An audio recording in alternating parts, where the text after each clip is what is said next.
Part 1. Introduction. Hi, my name is John. Let me take you back to the beginning of my journey of learning English. Growing up, I always admired people who spoke English fluently.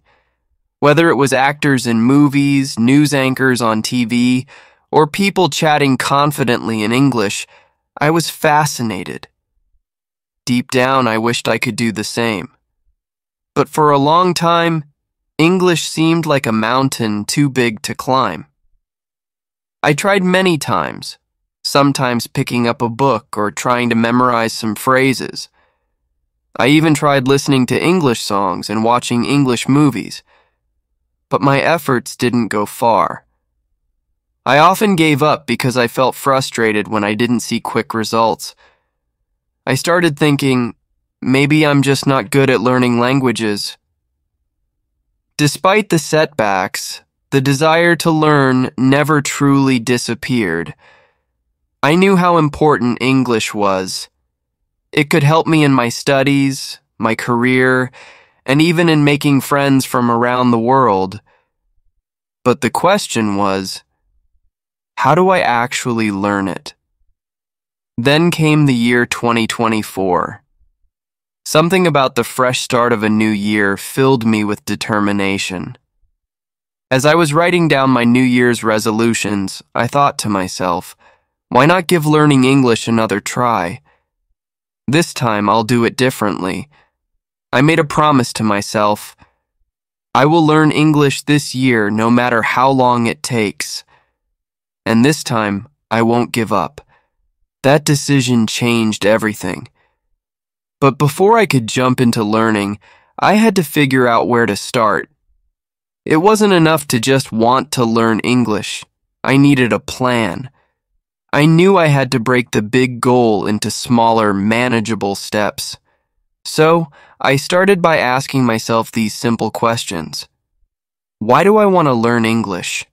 What's stopping me from improving? How much time can I dedicate each day? The answers helped me see my path more clearly. My biggest reason for learning English was to feel confident in conversations. I didn't just want to know a few words or phrases. I wanted to use English to express myself without fear. And the biggest thing holding me back? My own self-doubt. I realized I needed to believe in myself and accept that mistakes were part of the process. With that mindset, I started small, focusing on basic words and simple sentences. I also created a schedule to practice every day, even if it was only for 15 or 20 minutes. In this story, I'll share my journey step by step, how I started from zero and reached a point where I could speak, read, and write confidently in English. I'll also share the tips, tricks, and strategies I used along the way. If you're someone like me wondering if you can ever learn English, let me assure you, yes, you can. It's not easy, but it's not impossible. With the right attitude, consistent practice, and a little patience, you'll get there. And now let's begin this exciting journey. In the next part, I'll talk about my first steps, how I started building a strong foundation in English. Stay with me. Part 2. Taking the first steps. Starting something new is always the hardest part, isn't it? That's exactly how I felt when I decided to learn English. I was nervous, but I was also excited. I didn't know where to begin, but I told myself one thing. Start small. Don't rush. The first thing I did was remind myself why I wanted to learn English.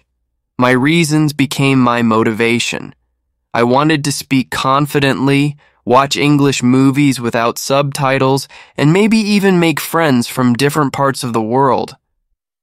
Thinking about these goals kept me energized, even on days when it felt hard. Step 1. Learning basic words.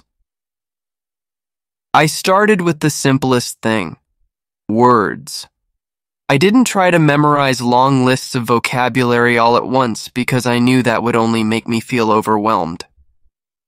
Instead, I focused on 5 to 10 new words a day. Here's what I did. Pick useful words. I thought about words I'd need every day, like hello, thank you, water, food, happy, sad, book, phone, and so on. Write them down. I kept a small notebook with me and wrote these words in it. Practice out loud. I said the words aloud to myself, repeating them until they felt natural. For example, I'd look at my notebook and say, "This is my book," or "I am happy today." Simple sentences like these helped me understand how to use the words in real life. Step 2. Listening and copying. Next, I started listening to English as much as I could. At first, I didn't understand most of it, but I kept listening. I realized that listening was helping my brain get used to the sound of English, even if I didn't know what the words meant. It was a slow process, but it was working. Here's what I listened to. Songs in English. I chose simple songs like nursery rhymes or slow pop songs. One of my favorites was Twinkle, Twinkle, Little Star. I listened to it again and again until I could sing along. Short videos. I watched kids' cartoons and YouTube videos for beginners. The characters spoke slowly, and they often used simple language. Everyday conversations. I listened to people talking in English on TV shows or interviews. I didn't understand everything, but I picked up a few words and phrases. As I listened, I tried to copy the way people spoke. If they said, "How are you?"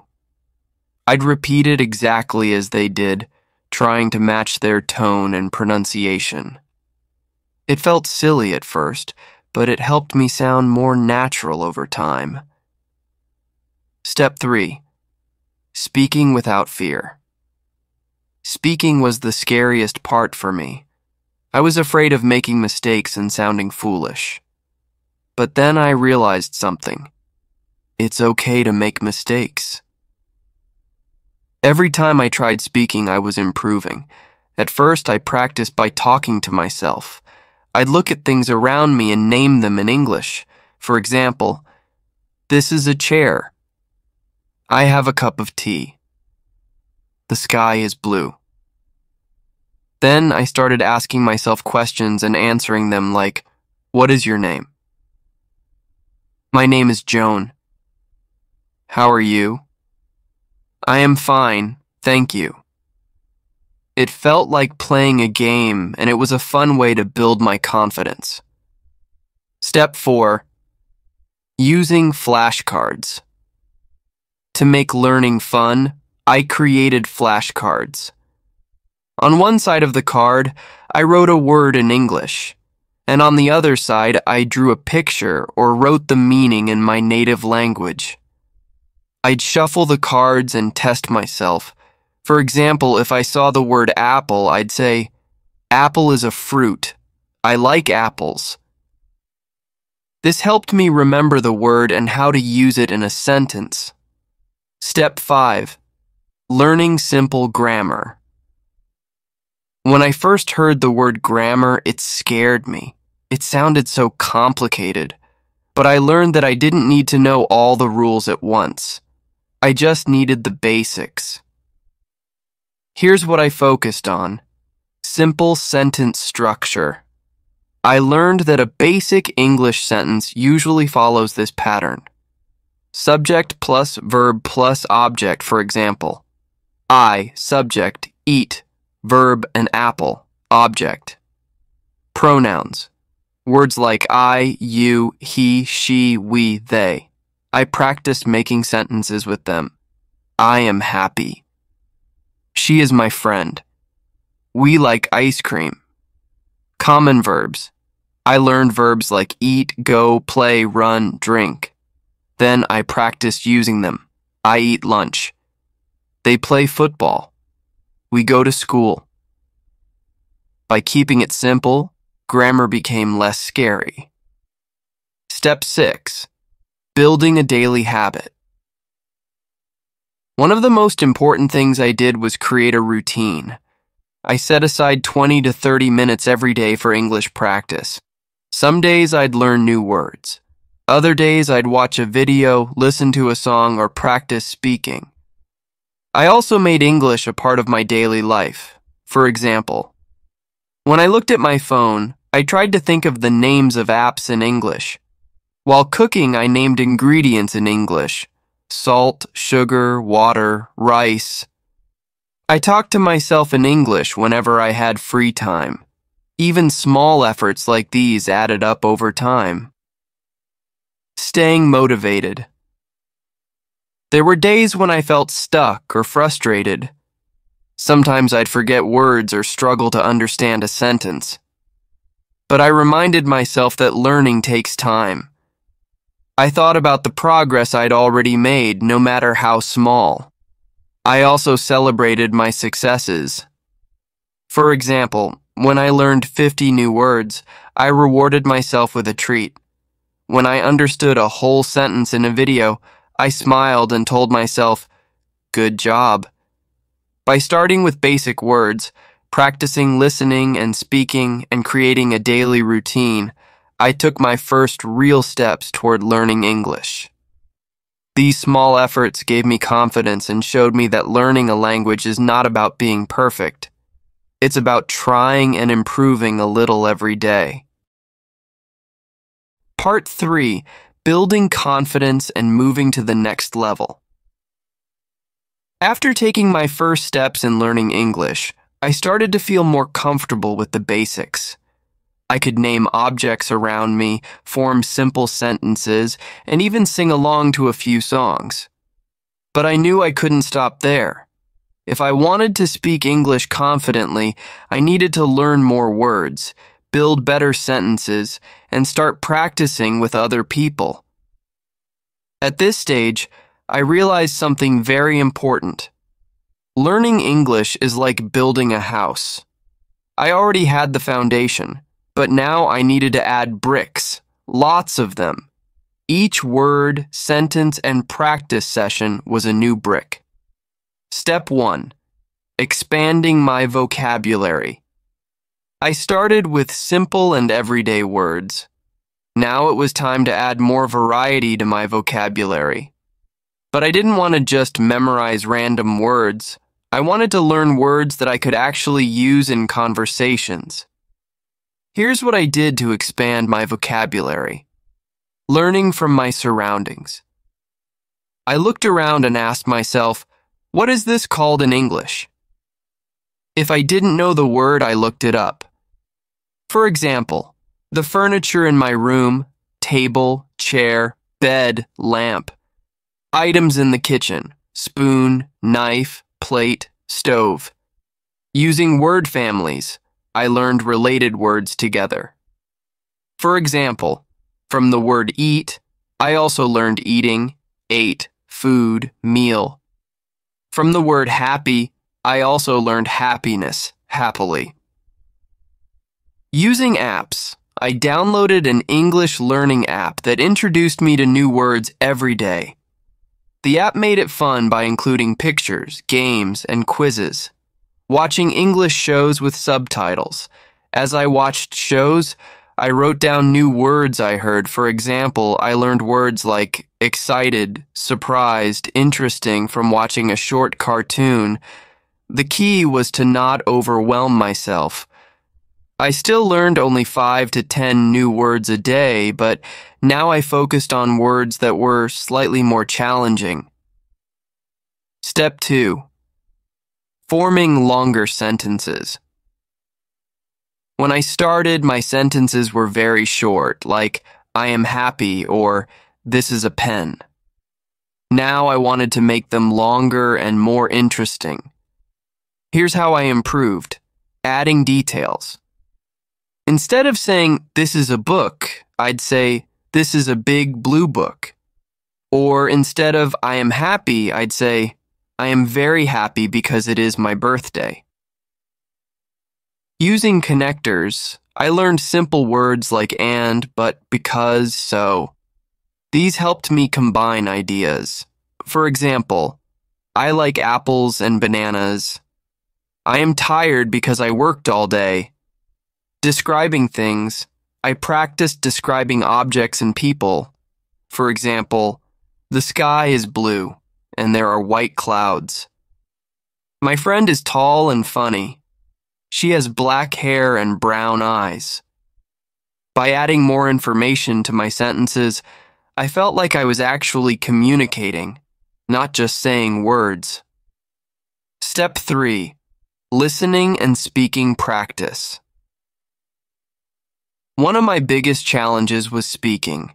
I knew some words and sentences, but when it came time to talk to someone, I felt shy and nervous.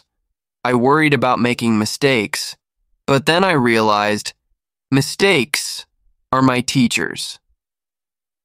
Here's how I practiced speaking, talking to myself. I continued speaking to myself, but now I tried to hold longer conversations. For example, what do you want to eat today, Joan? I want to eat pizza. What about you? Oh, I like pizza too. Let's make some. It felt silly, but it helped me get comfortable speaking. Shadowing technique. I watched English videos and repeated what the speakers said, copying their tone and pronunciation. For example, if someone said, "How was your day?" I'd pause the video and repeat the sentence out loud. Practicing with a friend. One day I asked a friend who spoke English to practice with me. I told them, "Don't worry if I make mistakes. Just help me learn." We started with simple topics like, what is your favorite food? What do you do on weekends? Speaking with someone else was scary at first, but it became easier the more I did it. Step 4. Using English in real life. At this stage, I wanted to use English as much as possible in my daily life. This was a little tricky because most people around me didn't speak English. But I found creative ways to include English in my routine, changing my phone language to English. This helped me learn words like settings, notifications, messages, delete, and more. Thinking in English. I started replacing my native language with English in my thoughts. For example, instead of thinking, I need to buy vegetables, I thought, I need to buy carrots, tomatoes, and potatoes. Writing short notes in English, I wrote to-do lists and simple diary entries in English. For example, today I went to the market. I bought apples and milk. It was a good day. Shopping practice. When I went to stores, I tried to read labels and signs in English. I even practiced sentences in my head like, how much does this cost? These small steps made English feel like a natural part of my life. Step 5. Learning from my mistakes. As I practiced more, I made plenty of mistakes. Sometimes I used the wrong word, or my grammar was incorrect. But instead of feeling embarrassed, I decided to learn from my mistakes. For example, I once said, I goes to the market. A friend corrected me. It's I go, not I goes. From then on, I remembered that rule. Another time, I forgot the word for umbrella and called it a rain thing. It made everyone laugh, but I laughed too. Now I never forget the word umbrella. Step 6. Staying motivated, supportive, and encouraging. There were still days when I felt stuck. Sometimes I felt like I wasn't improving fast enough. But I reminded myself of my progress. A few months ago, I couldn't even say, "How are you?" in English. Now I could have short conversations. To keep myself motivated, I celebrated small wins like learning 100 new words, rewarded myself with a treat whenever I finished a big task, like completing a grammar workbook, watched inspiring videos of people who had learned English and reminded myself, if they can do it, so can I.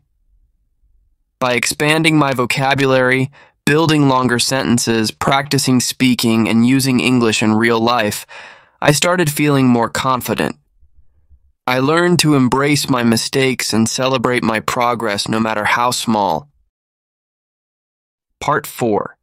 Improving listening and reading skills.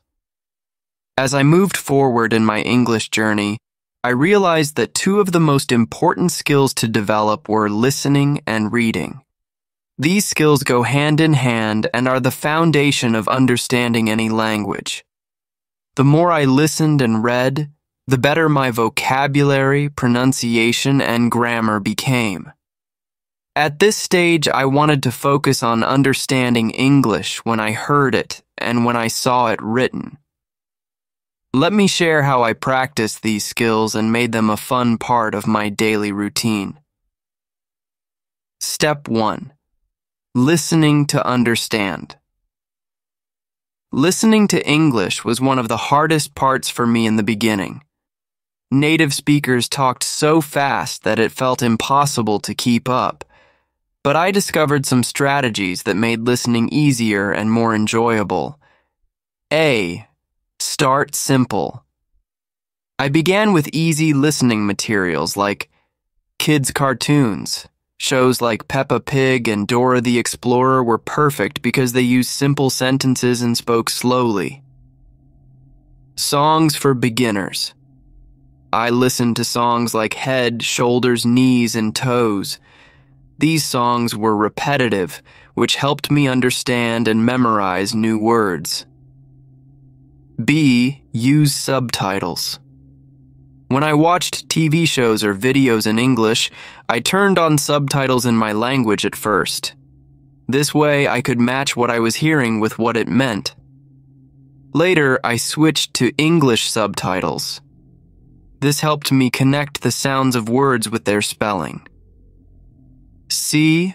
Break it down. Instead of trying to understand everything, I focused on small sections. For example, if I watched a 5-minute video, I would pause after every sentence and try to understand what was said. D. Repeat and shadow. One trick I loved was repeating what I heard. If someone said, "How are you today?" I paused the video and said it out loud myself. This is called the shadowing technique. It helped me improve my pronunciation and understand how sentences are spoken naturally. E. Listen everywhere. I started listening to English whenever I could. While cooking, I played English podcasts for beginners. On the bus, I listened to English audiobooks. Even if I didn't understand every word, my ears were getting used to the language. Step 2. Reading to learn. Reading was another powerful way to improve my English. At first, reading in English felt slow and difficult, but with patience I started enjoying it. A. Begin with simple texts. I started with materials that were written for beginners, such as children's books. Books like The Very Hungry Caterpillar or Dr. Seuss stories were fun, colorful, and easy to understand. Short stories. I read very short stories with simple sentences. For example, the cat is on the mat. The cat is happy. B. Use bilingual books. Bilingual books have the same text in English and your native language on opposite pages. These were incredibly helpful because I could check the meaning of difficult sentences without using a dictionary. C. Learn through context. When I read, I didn't stop at every word I didn't know. Instead, I tried to guess the meaning from the context. For example, In the sentence, "The dog wagged its tail," I didn't know the word wagged, but I guessed it meant move, because dogs move their tails when they are happy. D. Read what you love. To make reading enjoyable, I chose topics I liked. For example, articles about travel, food, or animals, comic books like Garfield or Tintin. Reading things I cared about made me forget I was studying English. E. Keep a notebook. When I found new words in my reading, I wrote them in a notebook. I also wrote example sentences so I could see how the word was used.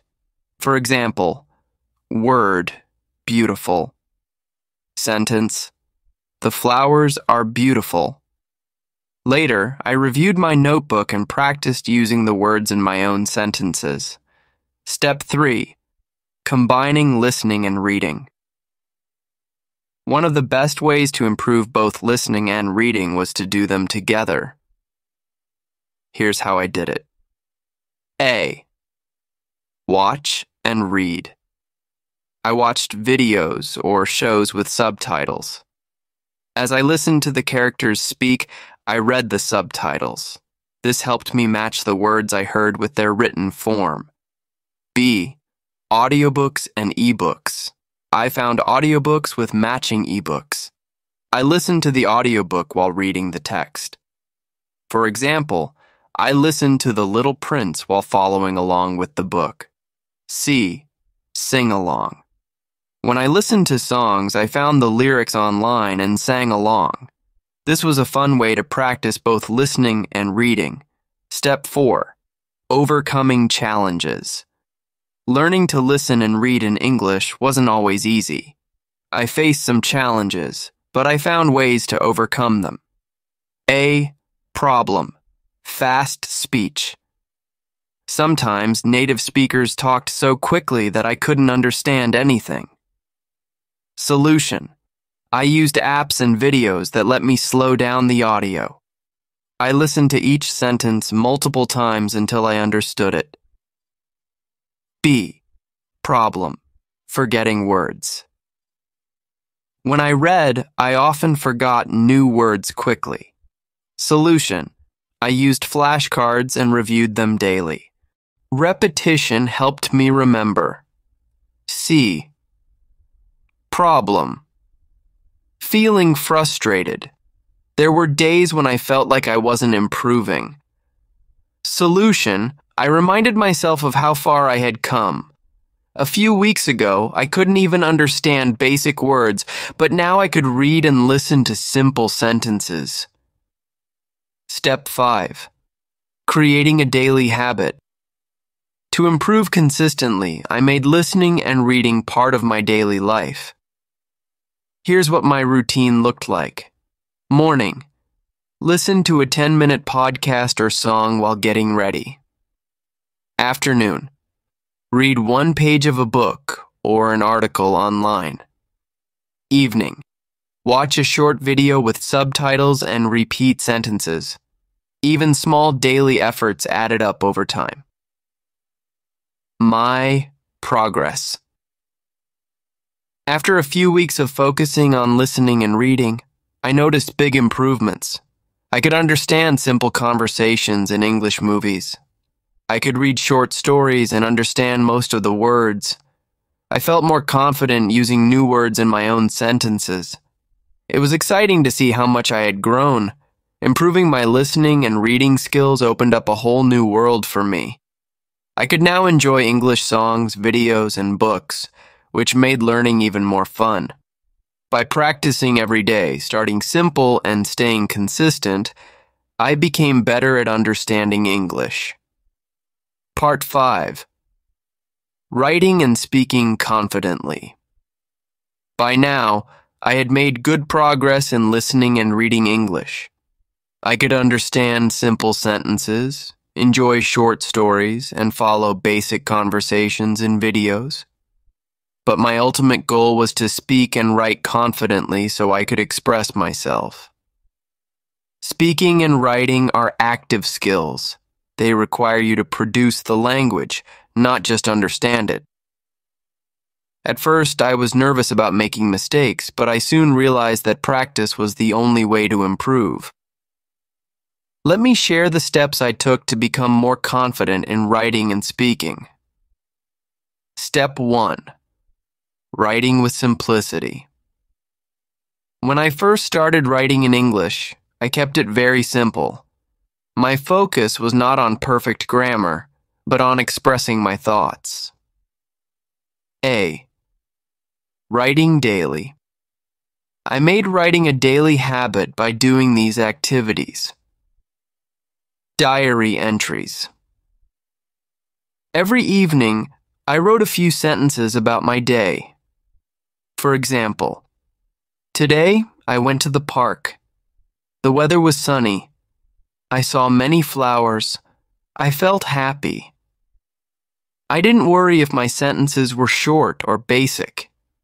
The goal was to write something every day. Short notes.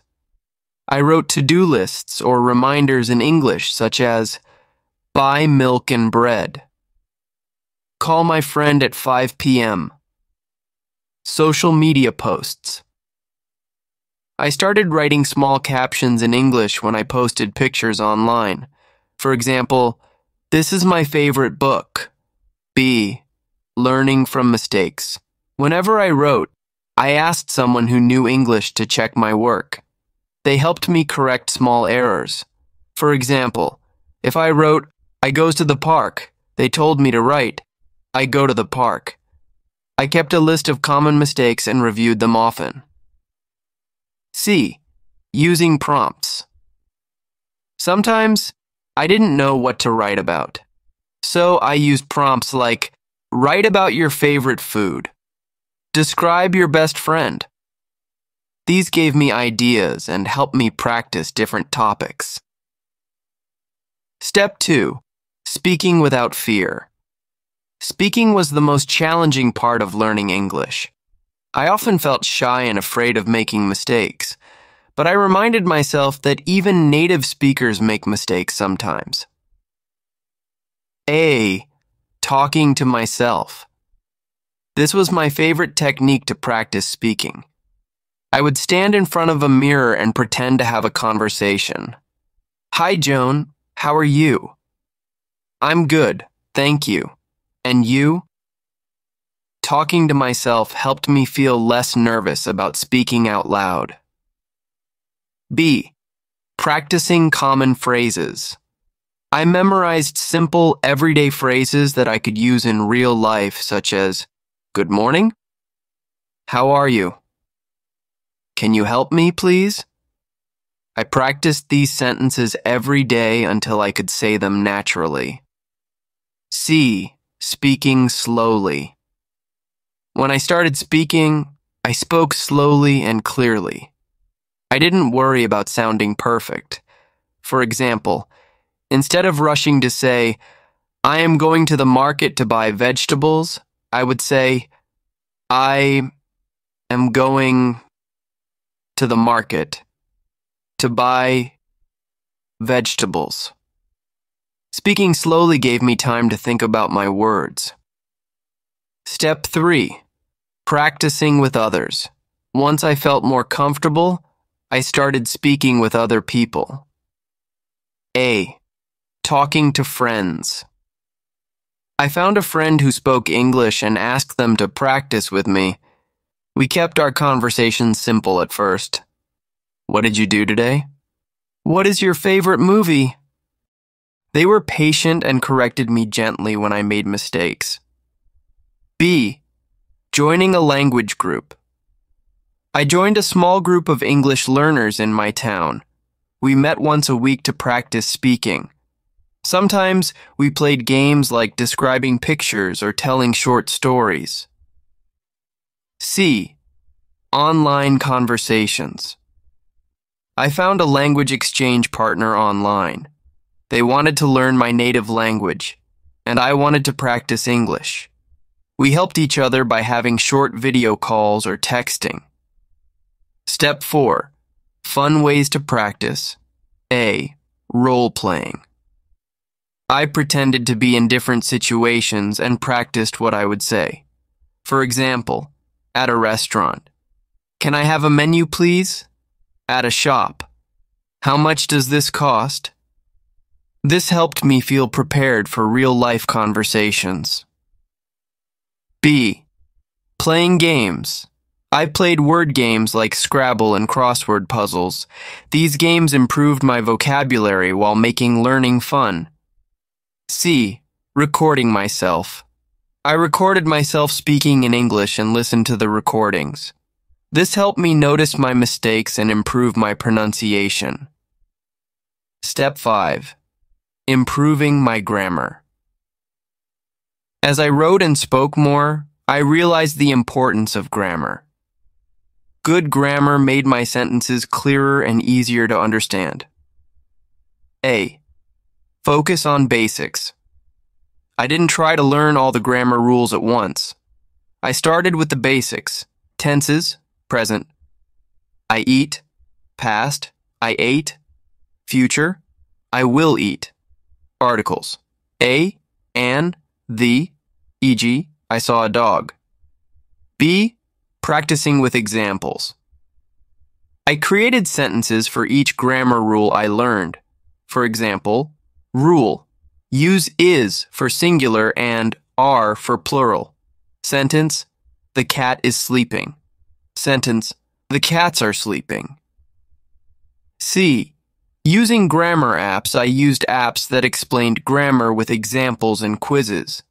Practicing grammar became less boring and more interactive. Step 6. Staying consistent. Writing and speaking in English every day was the key to improving. Here's how I stayed consistent.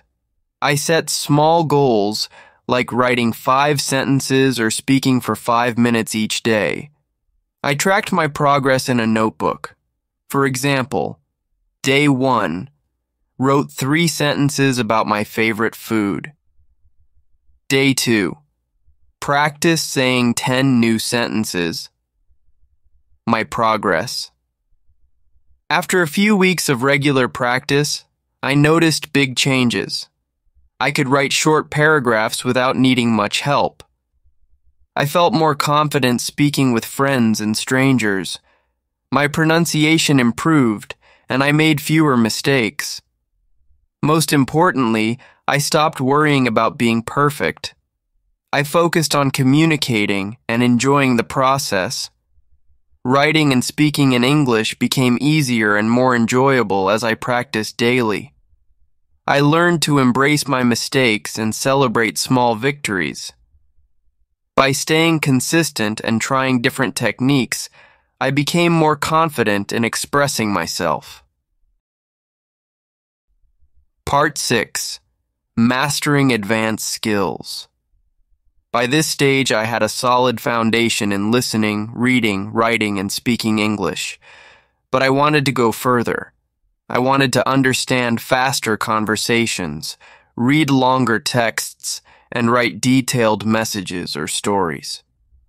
My dream was to speak fluently and think in English without translating in my head. Step 1. Understanding fast conversations. When I listened to native speakers, they often spoke quickly, used slang, and combined words. At first, it sounded like one long, confusing word, but I found ways to make fast conversations easier to understand. A. Listening to natural speech. I started listening to real-life conversations in English, podcasts and interviews.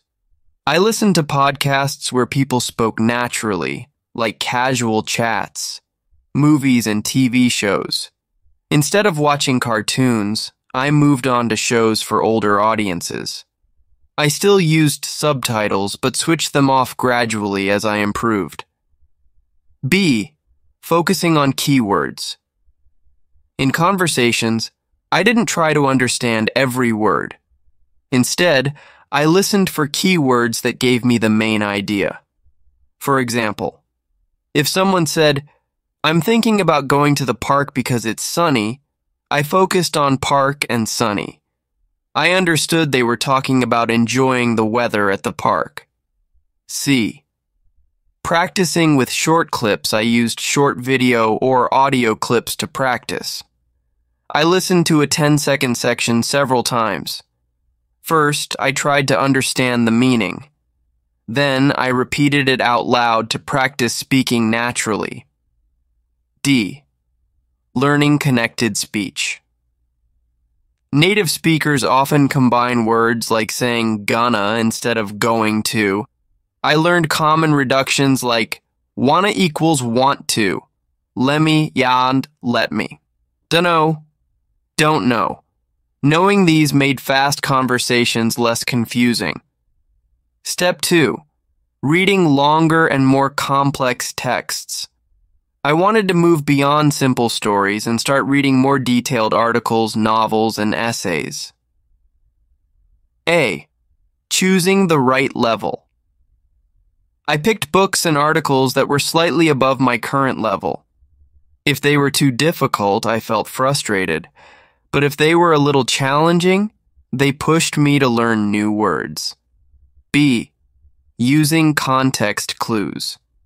When I came across difficult words, I tried to guess their meanings from the context instead of looking them up immediately. For example, in the sentence, the teacher was strict, but she was also fair.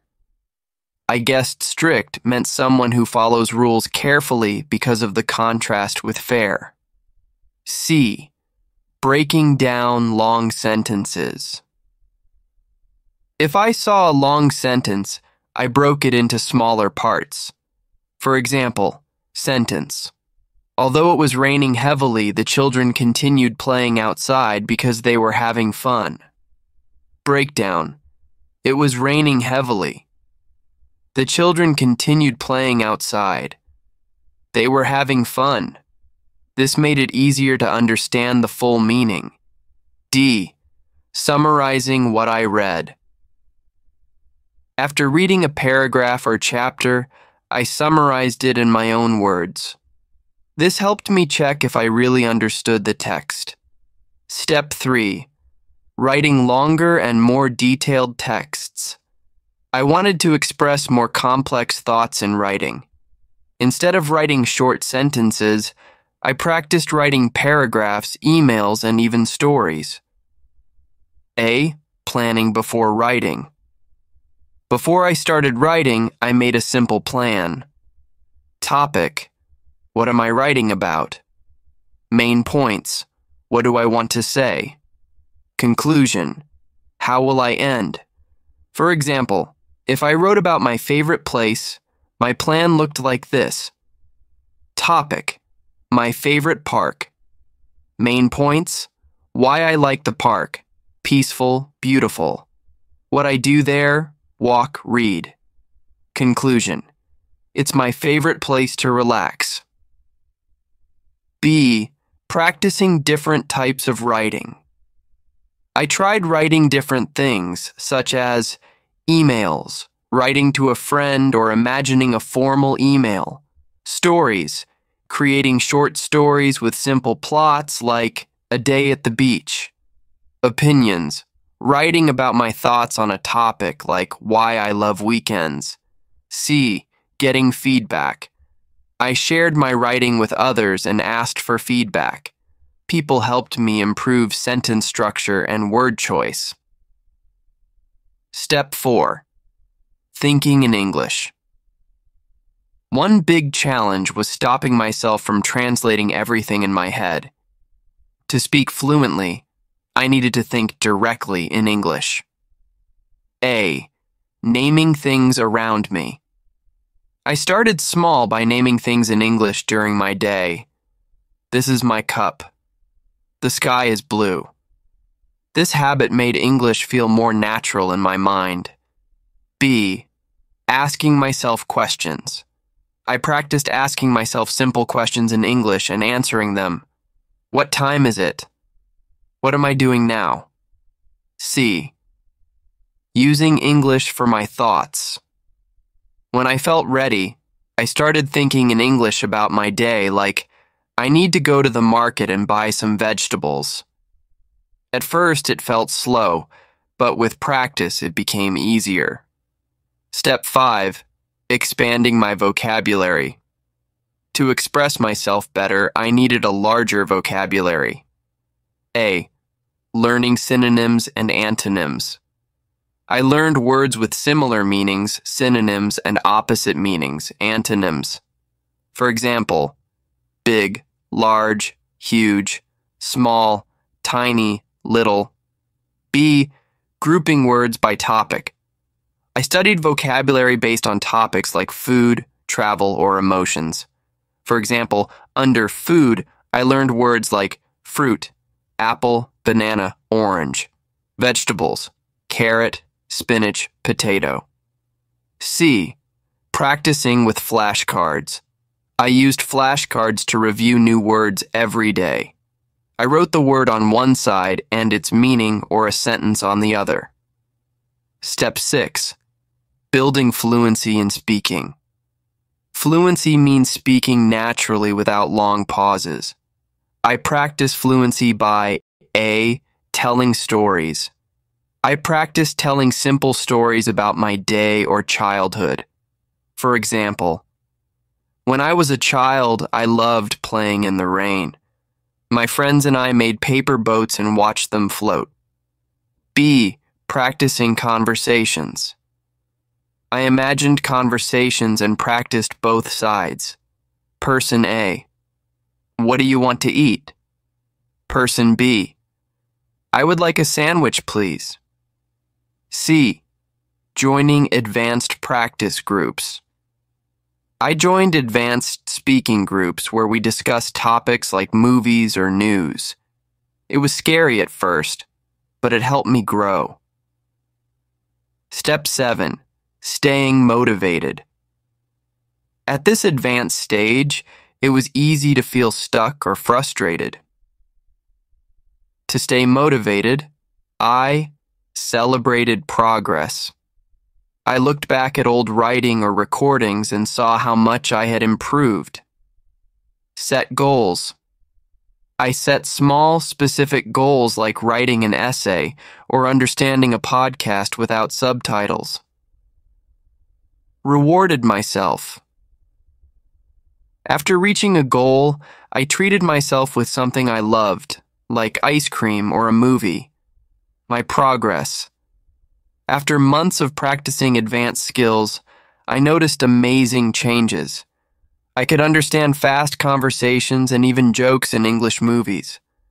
I enjoyed reading longer books and articles without needing a dictionary all the time. I wrote emails, stories, and even blog posts in English. I spoke fluently, and people understood me easily. I felt like I was finally thinking and living in English. Mastering advanced skills took patience and dedication, but it was incredibly rewarding. By practicing listening, reading, writing, and speaking at a deeper level, I became more fluent and confident. The next and final part of this journey will share how I reached my dream of using English in real-life situations and how it changed my life forever. Stay tuned. Part 7. Living my English dream. By the time I reached the final stage of my English learning journey, I felt like a new version of myself. I wasn't perfect, but I could confidently communicate, understand, and express my thoughts in English. What once felt like a faraway dream had become a reality. In this part, I'll share how I used my English in real-life situations, the challenges I faced, and how learning English transformed my life. Using English in real life. After all my practice, it was time to test my skills in real-world situations. At first, I felt nervous, but with every new experience, I became more confident. A. Shopping and eating out. I started small by using English when I went shopping or to restaurants. At the store, I asked questions like, "Where can I find the milk?" or "How much is this?" At restaurants, I ordered food in English. Can I have a coffee, please? When people understood me, it felt like a victory. B. Traveling. My first big test was during a trip to another city where I knew English was the common language. At the airport, I asked for directions. "Excuse me, where is gate 12? In taxis, I told the drivers where I needed to go. Please take me to the hotel. These moments were small, but they proved to me that I could handle real conversations. C. Making new friends. One day, I met a group of tourists who didn't speak my native language. I introduced myself and started a conversation. "Hi, my name is Joan. Where are you from?" "Oh, really? I've always wanted to visit there." Talking to them felt like magic. We laughed, shared stories, and even exchanged contact information to stay in touch. Overcoming challenges. Even though I had improved a lot, I still faced challenges in real-life situations. But instead of giving up, I found ways to overcome them. A. Dealing with fast speakers. Sometimes people spoke too quickly and I couldn't keep up. Instead of panicking, I calmly said, "Sorry, can you repeat that slowly?" Most people were happy to help and slowed down for me. B. Forgetting words. Sometimes I forgot a word in the middle of a sentence. When this happened, I explained what I meant using simple words. Instead of saying, "I lost my wallet," I said, "I lost the thing I used to carry my money." People understood me, even if my sentence wasn't perfect. C. Accepting mistakes. I reminded myself that making mistakes was normal. For example, I once said, "I am very hungry to learn English," instead of, "I am very eager to learn English." The person I was talking to laughed but also explained the correct phrase. Mistakes became opportunities to learn. How English changed my life. Learning English opened doors I had never imagined. A. Career opportunities. Knowing English helped me apply for jobs where English was required. I updated my resume and practiced answering interview questions in English. I even landed a job where I got to work with international clients. B. Connecting with the world English gave me access to a world of information. I read news from global websites. I watched YouTube tutorials to learn new skills. I connected with people from different countries on social media. Suddenly, the world felt smaller and more connected. C. Personal growth. Learning English taught me more than just a language. It taught me patience, persistence, and the importance of celebrating small wins. It showed me that I could achieve anything if I worked hard enough. Tips for living your English dream. If you're also learning English, here are some tips from my journey. A. Practice daily. Even if it's just for 5 to 10 minutes, keep practicing every day. Consistency is the key to improvement. B. Don't be afraid of mistakes. Mistakes are a natural part of learning. Laugh at them, learn from them, and keep moving forward. C. Use English in real life.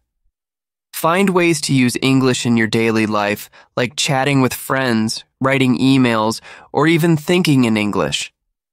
D. Set goals and celebrate progress. Set small goals like learn 10 new words this week and reward yourself when you achieve them. Stay curious. English is not just a language. It's a door to culture, ideas, and stories. Keep exploring and stay curious. Looking back on my journey. When I think back to the day I made my New Year's resolution in 2024, I feel proud of how far I've come. I remember struggling to form sentences, feeling embarrassed when I made mistakes, and wondering if I'd ever succeed. Now I can confidently say that learning English was one of the best decisions of my life. It wasn't always easy, but every step of the journey was worth it. Final thoughts. To anyone reading this who is trying to learn English, don't give up. Your journey might be slow at times, and you might feel frustrated, but keep going. Celebrate every small improvement and remember that progress is more important than perfection. If I, Joan, could learn English, so can you. Believe in yourself, stay consistent, and enjoy the process. Soon, you'll be living your own English dream, just like me. The journey doesn't end here for me. I'll keep learning, growing, and exploring new ways to use English. After all, every new word I learn is another step closer to understanding the world and sharing my story with it. Thank you for joining me on this journey. Now it's your turn to create your own English story in 2025.